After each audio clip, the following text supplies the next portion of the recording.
I'm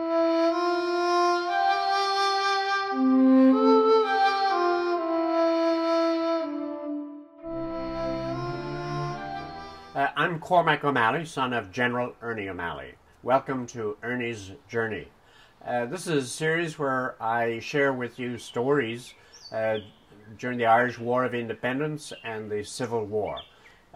It's how Ernie leaves his home, goes on the run, trains thousands of volunteers to fight against the British, and becomes involved throughout Ireland as an IRA organizer. During this period, he rises from a low level to become a general at age 23, at one of the highest levels in the IRA. We also sort of see how he's imprisoned, tortured, and captured. And part of how he tells this story, how we're able to tell this story, is through his own writings, both in On Another Man's Wound and The Singing Flame. Today we have the episode 6 on the attack on Rearcross and its implications. Ernie O'Malley was deeply involved in this. We have his own words from it. Let me tell you about where we are in the story, though. We're in July 1920. Ernie is still an organizer in County Tipperary. In this case, we've had an episode in South Tipperary, in East Tipperary, and now we're going to the northern-western part of Rearcross. Rearcross is important because of the consequence of it. So let me give you the setting as told by Ernie O'Malley in his memoir, On Another Man's Wound. I undertook responsibility for the action. Men had come from South Tipperary and a few from mid-county. We had no explosives. The country near Ray was without trees. It was like a skull that dogs had once picked clean. The mountains were clouded all day and rain poured down.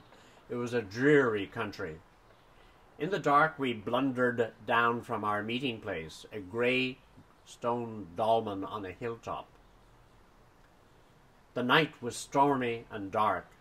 We held on to knotted ropes for guidance, but the noiseless advance became a series of rattles from buckets and sprawling stumbles from men weighted down with ladders and petrol tins. A few of us went on ahead to get into the house next to the barracks. Out on the Newport Road, Sean Tracy, Dan Breen, and a few South Tipperary men held a position waiting for the soldiers from Newport. On the heights, our scouts had sods of turf steeped in paraffin. The number and arrangement of flames would tell us of the enemy's strength, formation, and direction. They had signaling flags to use when the dawn came. So, a couple of new things. Amusingly enough, the use of sods for signaling at night, because they didn't have the flashlights, and the sods would work. Also, we're using the use of the same technique as was used in Drangan, which is the selection of Rearcross was using a house with an adjoining house.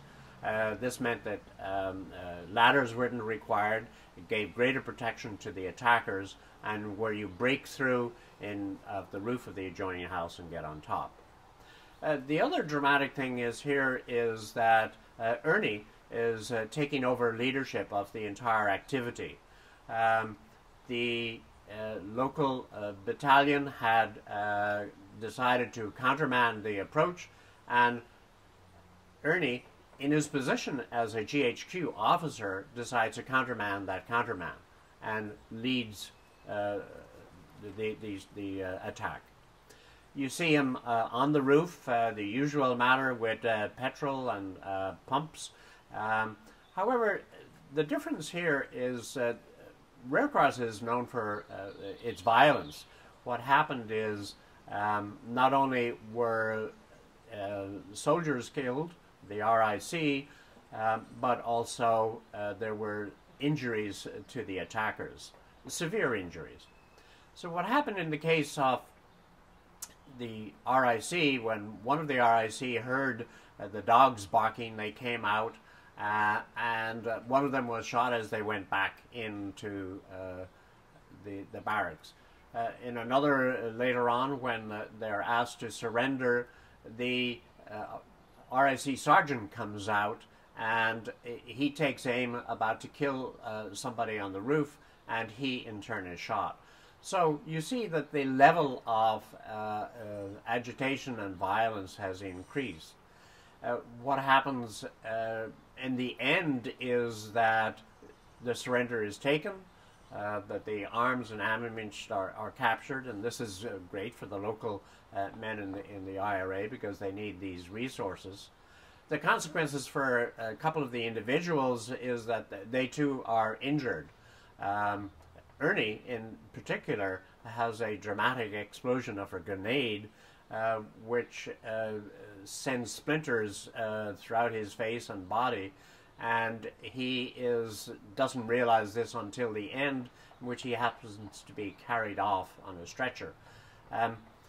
He is assigned to a hospital in Dublin for 2 weeks as sort of hors de combat for that period of time. So Rearcross is remembered in Tipperary history. It's one of the great times that Ernie O'Malley, for his third episode, plays an active role.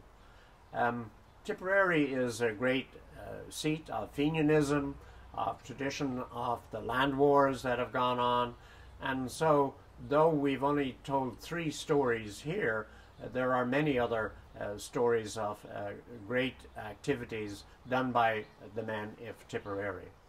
So look forward to joining us for our episode in August 1920.